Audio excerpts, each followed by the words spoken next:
Тэгээд тэдэнд хандаж Христ зовлон эдэлж 3 дахь өдрөө үхэгсдээс амьлах болно. Нүглийн уучлалыг авчрах, гимшил нь Иерусалимаас эхлээд бүх үндэстэнд түүний нэрээр тунхаглагдах ёстой гэж бичигдсэн юм. Энэ бүхний гэр чинь та нар мөн. Луг 24:46-аас 48.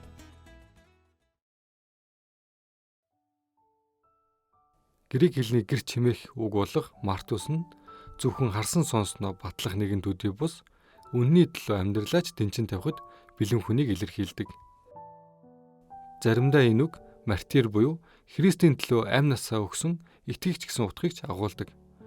Учир нь жинхэнэ гэрч гэдэг бол шүүхийн өмнө зогсоод үннийг хэлснийхээ төлөө ямар ч үр дагаврыг хүлээн зөвшөөрөх сэтгэлтэй нэгнийг хэлнэ. Энэ бол үнэн гэж айхгүйгээр тунхаглах тэр мөчөд шаардлагатай бол өөрийн амиач үннийг батлахад өрхөд бэлэн байх тийм зоригтой зүрхийг энэ үг илэрхийлдэг. Дутуу дүлмиг намайг өршин аварч өөрийн гэрч болгон дуудсан эзэн. Христийн сайн мэдээ бол үнэн гэдгийг ичхгүйгээр гэрчилж гэрч хүний хуваар энэ нэг өдрийг гэлтэй зоригтойгоор өнгөрүүлнэ гэж бат шидэн Элим радионы 7 дахь дугаараа эхлүүлж байна.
Сайн байцгаана уу ахын дүүсээ?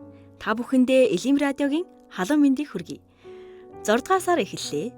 Та бүхэн энэ өдрүүдийг хэрхэн өнгөрүүлж байна вэ? Аврагдаагүй хүмүүсийн хувьд энэ үе бол баяр наадам, аялал зугаалга, ээлжийн амралтад төлөвлөх цаг байдаг. Харин бидний хувьд энэ зам бол Бурхныг алдаршуулах, сайн мэдээг тараах онцгой боломжийн цаг биш гэж юу? Заримдаа сайн мэдээ тараах гэдэг зүйл хэцүү, дарамттай мэт санагдаж болох юм. Туйлдсан нэгний ачааг эзнээр дамжуулан хөнгөлж өгч байна гэж бодвол ямар вэ? Сайн мэдээ бол хүний амьдралыг өөрчилж, жинхэнэ найдвар өгдөг Бурхны бэлэг гэдгийг бид бүгд үргэлж санах ёстой. Энэ удаа зуны нэгдсэн семинарын эхлэл болж, хойд бүсийн ахын дүүс маань семинараа зохион байгуулах гэж байна. Тиймээс энэ цаг үе үнэхээр чухал гэсэн үг.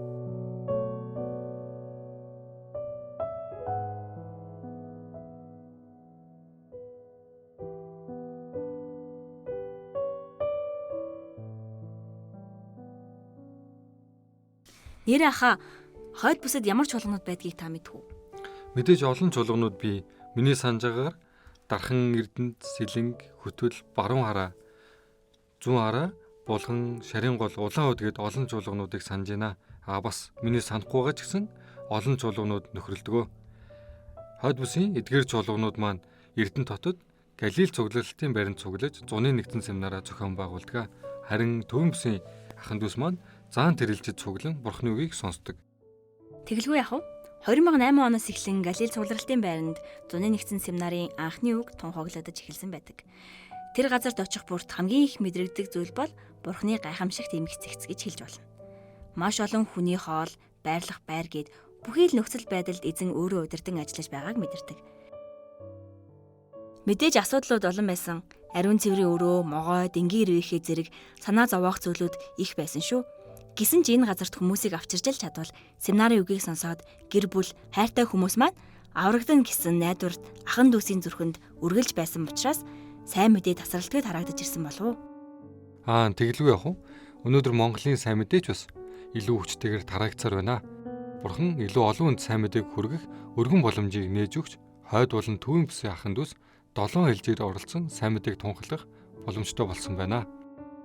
Тун удахгүй Галил цугларалтын байранд хойд бүсийн зуны нэгдсэн семинар эхлэх гэж байна. Зуны нэгдсэн семинарын эхлэл болж байгаа учраас бид бүхний залбирал үнэхээр чухал гэж бодогдож байна.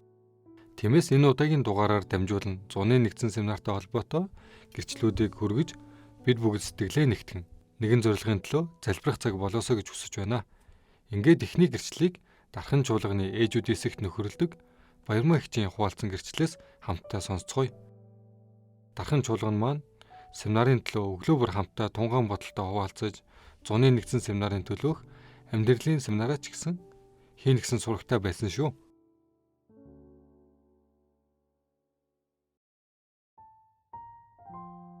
2023 оны 7 сарын 1-нд аврагдсан Баярмаа байна. Дархан чуулганд 14-р дөрөвт нөхрөлдөг. Энэ удаагийн зуны нэгдсэн семинар гэр бүлийн найзуудаа авч явахаар эртнээс залбирч байгаа. Сүүлийн үед гэр бүлийн сайн мэдээнд илүү их цагийг гаргаж байна. Мөн хайртай үеилүүддээ сайн мэдээгч бас чадхаараа дуулган семинарт авч явахаар залбирч хамтдаа явахаар ажил бүх зүйлсээ эртнээс ярилцаад хорсон байгаа. Зуны нэгдсэн семинар энэ бол маш том боломж юм. Дийлэн хүмүүсийн амралтын цаг хугацаа болохоор эртнээс бэлдэж эхэлсэн. Зуны нэгдсэн семинар эхлэх төгөхөөр үнэхээр их нэг талаараа баяр хөөргийг авдагч, нөгөө талаараа бүх зүйл давхцаж их тэсвэр төвчээрийг шалгадаг цаг хугацаа юм. Энэ үед дуулал 126-гийн 5-аас 6-г их боддог доо. Зуны нэгдсэн семинар сайн мэдээний үнэхээр тэмцэлтэнд өнгөрдөг гэдгийг бүх ахын дүүс маань мэдэж байгаа. Зуны нэгдсэн семинарт оролцож байгаа ахын дүүстэй хандаж Галаат 6-гийн 9-ийг хэлье. Сайн мэдээ нь бүх ахын дүүсийн нэгдмэл сэтгэл, хамтын залбирлал хамгийн их нэн төрөнд чухал гэж ойлгосон. Бурхан бидний зүрх сэтгэлийн байр байдлыг ч бас хардаг юм байна гэдгийг аврагдсанаас хойш илүү их ойлгож ухаарсан. Нэг пастор маань надад өөрийгөө жижигхэн болгоод ахын дүүсээ томоор харж чуулганаа илүү томоор хараарай гэж хэлж байсан. Мөн би биш, бид гэж үргэлж өөрийгөө хойш тавьж бусдын төлөө сэтгэл зүрхээ зориулах нь чухал гэдгийг ч бас бодонгоо хэрэгжүүлэхийг хичээж байгаа. Нөгөөтэйгээр хатуу үнэн үгийг сонсож сурах хэрэгтэй юм байна гэдгийг итгэлийн амьдралаар явах тусам ойлгож байгаа. Нийгэмдэр янз бүрийн зан арашинтай хүмүүстэй ажиллахаар тийм таатай үгийг сонсох нь бага болдог юм байна гэж ойлгож байгаа. Бурхан надад нөгөө талаараа энэ нь надад ашигтай гэдгийг бас ухааруулж ойлгуулдаг. Хамгийн баярламаар зүйл нь Бурхан бид бүгдийг өөрийн бүтээл болгон өөрчилж байгааг нь бодохоор сэтгэлийн орон зай баяр хөөр дүрдэг. Нэг талаараа бидэнд харагдахгүй байгаач Бурханы талаас харахад гайхалтай бүтээл урлагдаж байгааг үгнээс ойлгож авсан. Сүүлийн үед 1-р Коринт 13:12-ыг их бодож амьдардаг болсон. Аврагдсанаас хойш сайн мэдээг тараасан, үйлчилсэн, дурсан ч маш их билээ. Ахын дүүстэйгээ хөгжилтэй хөхтэй, нулимстай, баяр хөөртэй дурсамжуудыг хуваалцахад цаг хангалтгүй болохоор товчхондоо хэлэхэд сайн мэдээ нь хамтын нэгдмэл сэтгэл гэж дахин хэлмээр байна. Бас сайн мэдээ зөвхөн семинарт хүн авчирч суулгаж сонсгосноороо сайн мэдээ биш юм байна гэдгийг ойлгосон. Үйлчлэл, гэрчлэл, нөхөрлөл гээд Бурхан дотор явагдаж байгаа бүхий л үйлс маань сайн мэдээ юм байна гэж ойлгосон. Бас сүүлийн үед аль болох семинар бүрийг алдалгүй сонсож залбирлаараа хамтдаа оролцохыг хичээж байгаа. Сүүлийн үед илүү ихээр ойлгосон зүйл гэвэл ахын дүүстэй талархах зүйл үнэхээр их гардаг. Чуулганы хаалгаар орж ирэхэд л ахын дүүсийн маань мэдлэхээс эхлэн угтаж байгаа сэтгэл, инээмсэглэл, дулаангуур амьсгал нь ямар ч хүний сэтгэлийг нээдгийг ойлгосон. Тэгээд л Бурхан тандан авчирдаг нь бид билээ, авардаг нь та билээ гэж залбирчдаг. Мөн сүүлийн үед онлайн сайн мэдээний семинарыг бас их ашиглаж байгаа. Аль болох өвчтөе эмнэлэг дэмжлүүлж байгаа, хамаатан садандаа сонсгож байгаа. Нэг найздаа онлайн семинар сонсоход аврагдлаа гэсэн үгийг сонсоод Бурхандаа их талархсан. Тэр хүн маш сайн үгийг сонсож, өдөр бүр сонсоод ойлгосон зүйлээ над руу бичдэг байсан. Өдөр өдрөөр л нэг нэгээр явуулам сонсгосон. Эцэст нь хэлэхэд Бурханаас хүсдэг хүсэл гэвэл сайн мэдээг өдөр бүр тараадаг, ямар ч үед Бурханы төлөө цаг хугацаа зарцуулж хинэн хизээч нэгнийгээ сайн мэдээний төлөө татгалзахгүйгээр хамтдаа нэг сэтгэлээр эзний төлөө зүтгэдэг тийм ахын дус байгаасаа гэж хүсдэгэ. Тийм шүү. Сайн мэдээг тарах гэдэг бол ганцаараа хийдэг ажил биш, харин тэр нэгэн сүнсийг аврагтаас гэсэн сэтгэлээр хамтдаа хийдэг ажил юм байна гэдгийг энэ ихчийн гэрчлэлээс илүү их ойлгож авлаа. Гэрчлэлээ хуваалцсан ихчтэй баярлалаа. Мөн дархан чуулганы маань 101-р семинарын энэ жилийн зорилттой тоон 1000 хүнд сайн мэдээг тарах юм байна. Олуулаа нэг зорилготой нэгдэж байж л нэг сүнсийг Бурхны өмнө авчирч чадна шүү дээ. Заримдаа бид сайн мэдээ тарах гэдэг зүйлийг зөвхөн үг хэлэх гэж боддог ч үнэн дээр тийм биш байдаг. Семинарын үеэр шинэ хүн рүү хараад чин сэтгэлээсээ инээмсэглэх, халуун дотноор мэдлэг төдий зүйл хүртэл тэр хүний сэтгэлийг тулаад суулж Бурхны хайрыг мэдрүүлэх боломж болдог. Тиймээ сайн мэдээ тараах үедээ би ганцаараа байна гэж санаа зовох хэрэггүй. Бидэндээ хамт залбирч байгаа ахын дүүс бий, хамт үйлчилж байгаа чуулган бий. Хамгийн чухал нь эзэн өөрөө бидэндээ хамт байдаг. Ахын дүүс маань сайн мэдээг тараах үедээ эзэн бидэндээ хамт алхаж, хамт ажиллаж байгаа гэдгийг эзэж битгий мартаарай.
Сургамжит өгүүлэлэг. Хятадд сайн мэдээг тараасан агуу номлогч Хаадсан Тейлор нэгэн удаа Хятадын сайн мэдээний ажилд хамтран зүтгэхийг хүссэн хүмүүсийг цуглуулan ярилцлага авчээ. Тэрээр эхний хүнээс "Та яагаад гадаадын сайн мэдээ тарагч болохыг хүсэж байна вэ?" хэмээн асуув. Тэр хүн "Үйлс 1:8-д дэлхийн хязгаар хүртэл миний гэрч болно гэж эзэн тушаасан учраас Хятадд очиж сайн мэдээ тарахыг хүсэж байна" гэж хариулжээ. Дараагийн хүнээс мөн адил асуухад тэрээр "Хэдэн зуун, хэдэн мянган хүн Христийг мэдлгүйгээр мөхөл рүү алхаж байна. Тиймээс би сайн мэдээг тараахаар шийдсэн" гэжээ. Хаадсан Тейлор бусад хүмүүсийн үгийгч мөн анхааралтай сонсов. Ихэнх нь дээрх хоёртоо төстэй хариулт өгч байлаа. Бүгднгийнх нь яриаг сонсож дуусаад тэрээр намуухан дуугаар ийн хэлжээ. "Та бүхний шалтгааныг сонслоо. Эдгээр нь буруу биш. Гэвч зовлон, хавчлах ирэх үед бүр цаашлаад үхэлтэй нүүр тулах мөчөд та бүхний эдгээр шийдвэр итгэлийг тань тогтоон барьж чадахгүй. Харин ганцхан зүйл ямар ч бэрхшээлийг даван туулах хүч өгдөг. Тэр бол Христийн хайр болох загалмаа юм. Зүрхэндээ тээж үргэлж сайн мэдээг тараагаарай."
Заримдаа бид Христийн хайрын төлөө сайн мэдээг тараах ёстой гэдгээ мэддэг мөртлөө тэгж чадахгүй үеч их гардаг.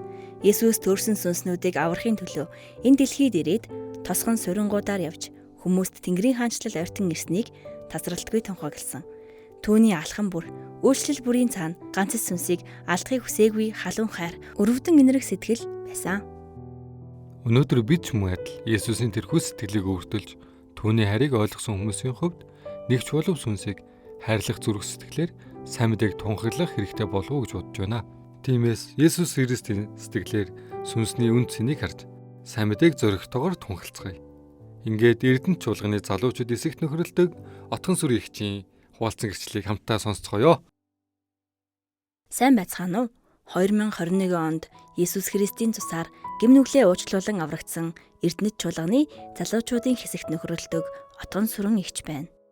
2026 оны зуны нэгдсэн семинараар манай Эрдэнэт чуулган 500 орчим хүнтэй оролцохоор төлөвлөж байгаа. Миний хувьд семинартаа гэр бүлийнхээ гишүүдийг хамруулахаар бүтэн жилийн турш залбирангаа тесэн ядан тогтолсон сэтгэлээр хүлээн оролцдог байгаа. Зуны нэгдсэн семинарын 2 дугаар ээлжээр оролцох бүх чуулганы ахын дүүстэйгээ хамт баяр хөөрөөр, хайраар, үйлчлэнгээ, сайн мэдээ тараан хамтдаа оролцгоё. Миний мартагдашгүй зуны нэгдсэн семинар бол 2024 онд байсан тухайн үед баг бүлгийн багшийн үйлчлэлээр үйлчилж байсан. Бурхны ажлыг хийхийг хүсвэл ямар их боломж бололцоог бас ерөөл нэгүслийг зөвшөөрч өгдөг юм бэ гэдгийг ухаарч ойлгосон жил байсан. Баярлалаа. Гэрчлэлээ илгээсэн эгчтэй маш их баярлалаа. Үнэхээр бид сэтгэлдээ шийдэж Бурхны ажлын төлөө алхам хийх үед эзэн маань бүх зүйл дээр тусалж замыг нээж өгдөг юм байна гэдгийг энэ гэрчлэлээс дахин нэг харлаа. Үйлс номын 3 дугаар бүлэгт Петр Иохан хоёрын тухай гардаг хэсэг дээр тэд төрөлхийн сунг хүнийг хараад надад алт мөнгө байхгүй харин өөрт байгаа зүйлээ чамд өгье хэмээн хэлдэг. Тэр хүний хувьд хамгийн хэрэгтэй зүйл нь алт мөнгө ус харин хөл дээрээ босож алхах байсныг Петр Иохан хоёр мэдэж байсан учраас тэр хүний гуйсан зүйлийг бус харин тэр хүнд хамгийн хэрэгтэй зүйлийг өгч байсан биш гэж үү? Тэгвэл өнөөдөр бидний хувьд хайртай хүмүүстэй өгч болох хамгийн эрхэм зүйл нь юу вэ? Мэдээж энэ дэлхийн эд хөрөнгө, төр зүрийн тусламжаас илүү үн цэнтэй зүйл бол мөнхийн ам, авралын зам, тамийн шитгэлээс аврагдах сайн мэдээ гэдгийг бид сайн мэднэ. Тиймээс бидэнд байгаа хамгийн нандин бэлгийг хайртай хүмүүстэйгээ хуваалцаж, Бурхны хайрыг зоригтойгоор дамжуулах хүмүүс болох ёстой гэдгийг санан дараагийн магтанд сонсгоё.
디도서 2장 14절. Тит 2-ын 14. 14절. 14 예, 같이 읽겠습니다. хамтдаа уншия. Тэр өөрийгөө бидний төлөө өгсөн нь биднийг алив ёс бус явдлаас золин сайн үйлсэд зүтгэгч тусгай ард түмэн болгон өөртөө цэвэршүүлэхийн тулд ажээ. 자, 예수님이 우리를 대신해서 자신을 주신 이유가 이거다 그 말입니다. Есүс бидний өмнөөс өөрийгөө өгсөн шалтгаан энэ юм а гэсэн. 우리를 구원하시고 Биднийг авраад, 우리를 깨끗하게 하사 биднийг цэвэршүүлээд, 선한 일에 열심하는 진짜 백성을 삼으시기 위해서 сайн үйлсэд зүтгэгч жинхэнэ ард түмнээ болгохын тулд. 선한 일이 하나님의 일이잖아요. Сайн үйлс гэж байгаа маань Бурхны ажил шүү дээ, тийм ээ? 썩지 않는 양식을 위해서 일하는 겁니다. Тэр үл устдах хоол хүнсний төлөө ажиллаж байгаа хэрэг. 제가 구원 받고 나서 지금 한 40년째 하계 수양회를 맞이합니다. За би одоо ингээ аврагдсанаасаа хойш бараг 40 жилийн одоо зуны нэгдсэн семинарын үүрийг үзэж байна. 항상 하계 수양회를 통해서 많은 영혼들이 구원받는 것을 봅니다. Зуны нэгдсэн семинараар дамжуулаад үргэлж маш олон сүнс аврагдаж байгааг хардаг. 그 일을 위해서 많은 수고와 희생을 하는 것을 봅니다. Тэр ажлын төлөө маш их хөдөлмөр золиослол орж байгааг хардаг. 그것 때문에 눈물 흘리고 그것 때문에 기도하는 모습들을 그동안 많은 사람들을 통해서 보아왔습니다. Түүний төлөө нулимсаа урсган залбирч байгаа олон хүмүүсийг өнгөрсөн хугацаанд харсаар ирсэн. 하나님도 보실 거 아니에요. Тэгвэл Бурхан ч гэсэн харж байгаа шүү дээ, тийм ээ? 그것이 얼마나 아름답겠습니까? Тэр хичнээн үзэгсэлэнтэй байгаа вэ? 그것을 얼마나 하나님께서 기뻐하실 것이며 Түүгээр дамжуулан Бурхан хичнээн их баярлах уу? 그 하나님의 일을 하는 그들에게 얼마나 많은 축복을 주시겠습니까? Бурхны ажлыг хийж байгаа тэдгээр хүмүүст хичнээн их ёроолыг өгч байгаа бол. 우리가 구원받은 것은 하나님의 일을 하기 위해서인 거예요. Тэгэхээр бид бүхний аврагдсан маань Бурхны ажлыг хийхин төлөө байна. 이 땅에서는 우리는 하나님의 일을 하는 겁니다. Энэ газар дээр бид бүхэн Бурхны ажлыг хийн. 돈을 버는 것도 Мөнгө олж байгаа маань ч, 공부를 하는 것도 хичээлээ сурж байгаа маань ч 하나님의 일을 하는 겁니다. Бурхны ажлыг хийж байгаа. 그 중에 가장 큰 하나님의 일이 하계 수양이라고 할 수 있습니다. Тэр дундаасаа хамгийн том Бурхны ажил нь зуны нэгдсэн семинар гэж хэлж байгаа. 제가 예전에 Дараагийн гэрчлэл бол зуны нэгдсэн семинарын 2 дугаар ээлжинд оролцож байгаа хөтөл чуулганы Сэлэнг-Баяр ахын гэрчлэлийг та бүхэнд хүргэж байна. Сайн байцгаана уу? Хөтөл чуулганд нөхөрлөдөг 2010 оны 5 сарын 27-нд аврагдсан Сэлэнг-Баяр байна. Энэ жил хөтөл чуулганаас 200 хүн оролцохоор төлөвлөж байна. Тиймээс зуны нэгдсэн семинарт залбирал болон үйлсээрээ бэлдэж байна. Бурхан тандан, Бурхан таныг эрен хайсан сүнстэй учруулж өгөөч ээ. Бурханы үгийг сонсоод Бурханы хайрыг ухаараасаа гэж залбирч байгаа. Мөн сайн мэдээ тарааж байгаатай сайн сэтгэлээр тусалж төвчээртэй хүлээцтэй хандаж харьцаж бэлдэж байгаа. Зуны нэгдсэн семинарт оролцож байгаа ахын дүүстэй хандаж хэлэх үг маань Галаат 6:9 байна. Гарцаагүй хураах болно. Сайныг үлдэхдээ цуцхгүй байцгаая. Зуны нэгдсэн семинарт эхнэрийн төлөв гэр бүлд сайн мэдээ тарааж байгаа. Эхнэрийн дунд ихчийг хүүхдүүдтэй дагуулад үг сонсгосон, мөн зөвлөгөө авахулсан. Нэг удаагийн орлогоор сайн мэдээ тараагдвал сайхан л та. Гэхдээ үгүй байсан. Цаг болоогүй байсан юм байна да гэж их бодсон. Тэгээд Галаат 6:9-р ишлэлийг уншаад дахин хүчийг олсон. Үргэлжлүүлэн хамтдаа залбирч өгнө үү хэмээн хүсэж байна. Онцгойлон хадан мэж пүрэв цэргийн төлөө та бүхэн залбирч өгнө үү. Миний хувьд чуулганы сургууль болон зөвлөгөөнд үйлчилсэн. Тэр олон бяцхан сүнснүүд Бурхны үгийг сайн сонсоод үнэхээр баттай урагдаасаа гэсэн сэтгэл ба залбирлаар нөхөрлсөн. Бурхны нэг сүнс рүү хандсан сэтгэлийг жаахан ч гэсэн ухаарах шиг болсон. Хөтөл чуулганы барилгын үйлчлэл эхэлсэн. Тунч завгүй өдрүүд үргэлжилсээр нэг сүнсийг авралт хөтлөх чуулганы барь өдрөөс өдөрт баригдаад зогсохгүй. Түүнээс ацуу миний төдийгүй ахан дүүсийн итгэлийн барилга өдрөөс өдөрт сүндэрлэн босож байгаа. Ахан дүүс санах бүртээ залбирч өгнө үү хэмээн хүсэж байна. Та бүхэндээ баярлалаа. Маш их баярлалаа. Үнэхээр урам зориг өгсөн сайхан гэрчлэл байлаа. Хөтөл чуулган маань одоогоор чуулганы байрныхаа засварын ажлыг эхлүүлэн завгүй ажиллаж байгаа.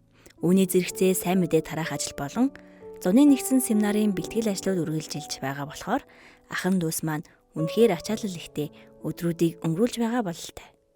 Тиймээс хайртай ах дүү нар минь та нарын зүдэл зүтгэл эзэн дотор хоосон биш гэдгийг мэдэж тууштай байж говьж дайвалгүй эзний үйл хэрэгээр үргэлж бэлхэж байгаарай гэсэн ишлэлээс хөтөл чуулганы ахан дүүс маань хүч аваасаа хэмээн хүсэж байна. Илэм радиог сонсож байгаа нийт ахан дүүс маань хөтөл чуулганы төлөө хамтдаа залбирч өгөөрэй. Засварын ажил нь саад бэрхшээлгүйгээр явагдаж сайн мэдээ тараах ажил нь хүчтэй өрнөсөөр зуны нэгдсэн семинарын бүх бэлтгэл Бурхны удирдлага дотор сайн хийгдэхин төлөө хамтдаа залбирцгаая.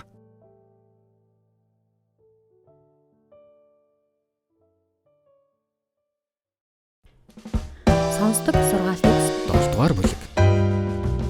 Завхаарлын хуурамч өг. Хүмүн өгийг минь сах. Тушаалуудыг минь дотроо нандинаж яв. Тушаалуудыг минь сахиж амьдар. Хууль зааврыг минь нүдний цэцгийн мэд. Эдгээрийг хуруунуудтай ороо. Тэдгээрийг зүрхнийхээ самбарт бич. Мэргэн ухаанд та миний игч хүн гэж хэлэв. Ухаарлыг дотны андаа гэж дуудагд. Садрын болон үгээрээ зусардах хүндлэнгийн нэмээс энэ л чамайг хамгаална. Гэрийнхээ цонхны сараалжаар гадагшныг хартал гинэн хөвгүүдийн дундах охоргүй нэг залууг ажтал. Өнөөхөн тэр эмэгтэй гудамжийг хөндлөн гарч гэр рүү завнасан нь өчийн бүрий болон оройн цагаар шүн дунд харгуугаар ажээ. Эмэгтэй ч өнөөхийг угтан гарч ирлээ. Янхан мэд хувцалсан бөгөөд зүрхэн зайлгаа байлаа. Тэр эмэгтэй дуу чангатай даруулгагүй нэгэн бөгөөд гэртээч үл тогтно. Гудамжинд ч олон хөлийн газарт ч булан тохойн ард ч тэр отох хажуу. Өнөөхийг тэрэн авч өмсөд нүүрэмгийн аргагүй тэр юм түнд. Эвийн дахил надад байна. Ам тангаргаа өнөө би биелүүлсэн тул чамтай уулзрахаар гарав би. Чамайгаа хайн гартал чамайг болгов би. Орд ирээ би өнгө алгалсан. Египтийн майланган даав бүтээлгүүдээр бүтэв. Орон дотроо би мир, зуунаас шанц зэргийг анхлуулан цацав. Ирээч өглөө хүртэл янаг хайраа бүрэн эвлээ. Амаргалан жаргацгаая. Нөхөр эзгүй алс холын аянд мөрцөн. Тэрээр зоостой хүдийг авчаад. Тэргэл зартай өдрөл буцаж ирнэ. Зөндөө олон ятгалгаараа өнөөх хэрийг уруудатаж зөөлөн уруулаараа толгойг эргүүлж амжив. Өнөөх нь эмэгтэй араас медалгаар руу явж буй шар мэд занганд цогчих хандгаа мэд дагхан. Сумны зэв илийг нь нэвцүүлбэх хүртэл өглөө. Өрхрөө ярах жигүүртэн дугайдал ам юугаараа төлнө гэдгээ эсвэ. Иймд хөвгүүд минь намайг сонс. Амнаас гарах үгэнд минь анхаарлаа хандуул. Зүрх чинь тэр юм зам руу гүйгээд жимрүүн бүү төөрөлд. Түүнд шархлуулан хаягдагсад олон түнд алуулсан эрс тоймгүй. Ийм имийн гэр үхсдийн оронд хүрдэг агаад үхлийн танхимууд хүртэл уруудгүй. Өнөөдрийг эзэнтэйгээ хамтдаа.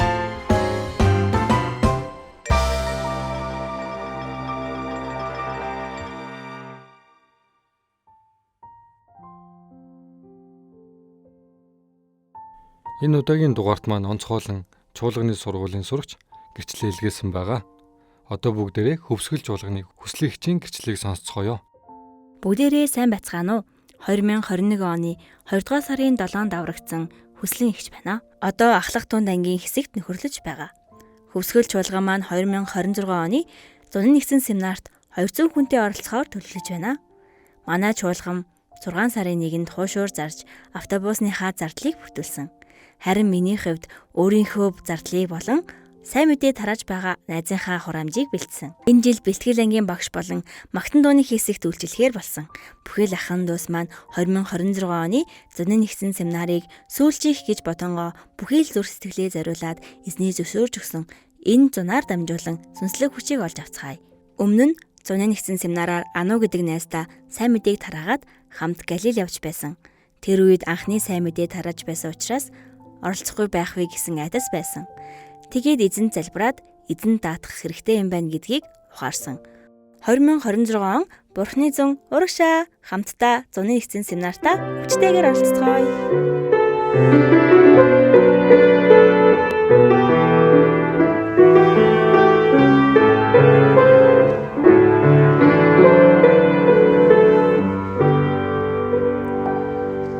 Эзний цус намайг ганцыг бирлээж Эзний цус намайг чөлөөлж өгсөн Эзний өмөөлжлөхийн завшаан түр Үрийн бүхэл зүйлээ эзэн дөргөнө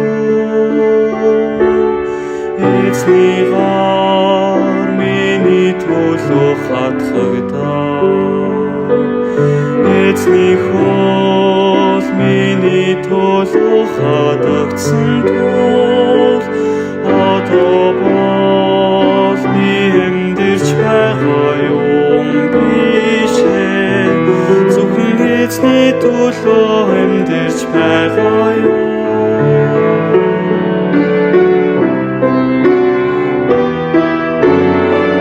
Эзний гартай өөрийн гарыг хадуулаад Эзний хөлтэй өөрийн хөлийг хадуулаад би эзэнтэй хамт үхэж бас эзэнтэй хамт амьсан урд мөнхөд эзний төлөө амьдарна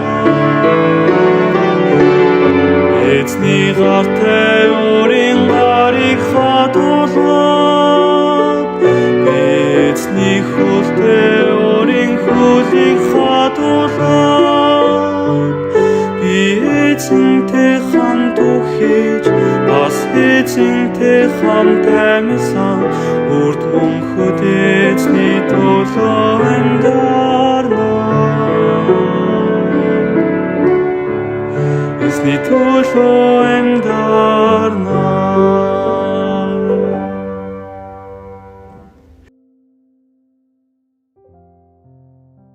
Үргэлжлүүлээ Чарын гол чуулганы Тэмүүжин ахын гэрчлэлийг хамтдаа сонсцгоё. Сайн байцгаана уу? Шарын гол чуулган нөхөрлөдөг Тэмүүжин байна. Би 2010 оны 3 дугаар сарын 25-нд аврагдсан. Шарын гол чуулганы хувьд энэ удаагийн 101 нэгдсэн семинарт насанд хүрсэн 130 хүнийг оролцуулахаар зорин залбирч байгаа. Сарын өмнөөс эхлэн залбирч сайн мэдээ тарааж шинэ хүмүүсээ авч явахын тулд тусгаалan данс хүртэл нээн бэлтгэж байна. Энэ бүхнийг хийхдээ эзний ажилд багч гисэн хэрэгтэй хүн болохыг хүсдэг. Миний хувьд өмнө нь 101 нэгдсэн семинарын үеэр зөвлөгөөний үйлчлэлд оролцож байхдаа олон хүний сүнс зөвлөгөөгөөр дамжин бурхан руу эргэж байгааг харах үнэхээр гайхамшигтай байсан. Тэр мөчүүдийг харах бүртээ бурхан хэрхэн ажиллаж байгааг илүү тодорхой мэдэрдэг. Эзэн намайг аварч өгсөн тэрхүү агуу хайрыг бодох бүртээ талархах сэтгэл төрдөг. Тиймээс би ч гэсэн өчүүхэн жижиг үр мэт байсан ч амьдралаа бурханд өргөж сайн мэдээний төлөө ашиглагдахыг хүсдэг. Гэрчлэлийг маань сонсож өгсөн ахын дүүстэй баярлалаа. Гэрчлэлээ бидэнд илгээсэнд дахин баярлалаа. Эзэн биднийг аварч өгсөн тэр агуу хайрыг бодох бүрт талархах сэтгэл төрж бид ч гэсэн өчүүхэн жижиг үр мэт байсан ч өөрсдийн амьдралыг бурханд өргөх сайн мэдээний төлөө ашиглагдахыг хүсдэг. Нэг хүний хөдөлмөр өчүүхэн мэт санагдаж болох ч бурхны гарт очих үед олон сүнсийг аврал руу хөтлөх үнэт төр болж чаддаг. Энэ зуны нэгдсэн семинарын төлөө бид бүгд нэгэн сэтгэлээр залбирч бэлтгэж эзний ажилд хамтдаа оролцгоё.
Ингээд өнөөдрийн маань дугаар өндөрлөж байна. Бид гэр бүл дундаа сайн мэдээ тараагчид бөгөөд бидний гарт Тэнгэрийн анчлалын түлхүүр атгаастай байгаа гэдгийг үргэлж санах ёстойг энэ удаагийн дугаараар бодсон цаг байлаа. Удахгүй болох зуны нэгдсэн семинар олон сүнсний авралын баяр болж Бурхны хүсэл дүүрэн биелэхийн төлөө бүгдээрээ нэгэн сэтгэлээр залбирцгаая. Манай Элим радиотой хамт байсан нийт ахын дүүстэй чин сэтгэлийн талархал илэрхийлье. Дараагийн дугаараар иргэн уулзцгаая. Эзэн дотор хайртай шүү.